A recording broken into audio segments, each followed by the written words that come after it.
Emma, all right, now this is going to be a difficult question for me to ask, so just bear with me for a moment because it's a family show, and I know people sit down and watch this with their kids, so I want to be careful about this. I haven't seen the hard drive. I've had it offered to me. I just haven't had a chance to look at it. I have had people, close friends, who have seen it, and they've described things for me on there that honestly I needed a couple hours to get myself back together. I have seen a couple pictures floating around of what might be on there. And I'm not talking about financial corruption. I'm talking about things with Hunter Biden and freaking children. This is your story, not my story. Is that stuff on there? Because this is a whole different conversation if the things that have been described to me are actually on there.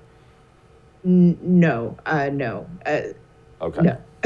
I've heard that claim Okay. before. I've even seen the photos floating around. People constantly put them on as replies to my tweets. I block those people. That is Okay. no. There's nothing Okay. like that. I'm talking to you right now. If there was, I would probably be arrested. There's no child Okay. porn on this thing. It's fake news. Okay, good. Now, the whole Joe Biden, Hunter Biden bribery thing, how much connection do we see on there? Everyone knows about 10% for the big guy. Everyone's brought that up about 1,000 times by now. But is there more actual physical evidence on there that Hunter and Joe are tied financially in ugly ways? Yeah. So, well, there's the deals, obviously, that Joe Biden was being, taking cuts in. And then there's also things just like talking about paying bills. There's obviously that infamous text from Hunter to his daughter saying, basically, he's talking to her about how hard work is and how she needs to, be successful on her own. And he says, but unlike Pop, I won't make you give me half your salary. So there was that statement that was obviously, I mean, what else does that mean? He's paying for Joe Biden's expenses. And then there are also obvious expenses that are listed in emails. He'll get bills for things he paid for example, a renovation of Joe Biden's house, just like stuff like that, phone bills. He is obviously there are receipts of him paying Joe Biden's expenses. Gosh, all right. All right, now you obviously challenged the powers that be to even break something like this. What did you go through when you broke it? A lot. I obviously, listen, when I broke this story the night before, obviously it was it was a sleepless night. I didn't get, I don't think, a wink of sleep. And Steve Bannon texted me.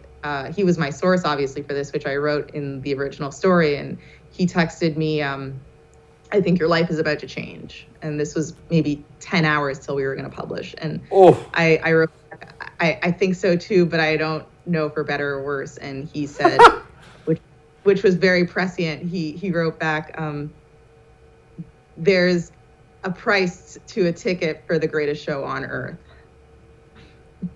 Oh, that's actually and really that cool.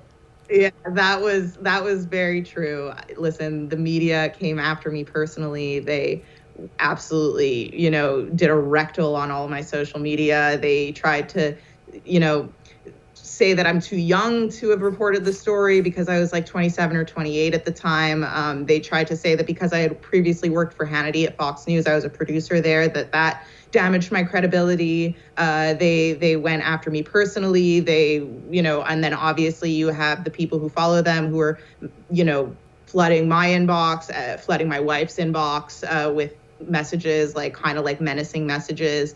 There was a lot of drama. And then, just like hit piece after hit piece against me. And obviously attacking my story as Russian disinformation, which in fact was the worst insult of them all. I'm no one's dupe. I don't work for anybody except the American people. And obviously, my bosses who literally pay my rent. But, I wasn't trying to do anything for the Kremlin, and I didn't do anything for the Kremlin knowingly or unknowingly. That really upset me. But listen, it all comes out in the wash because I'm sitting here with you now.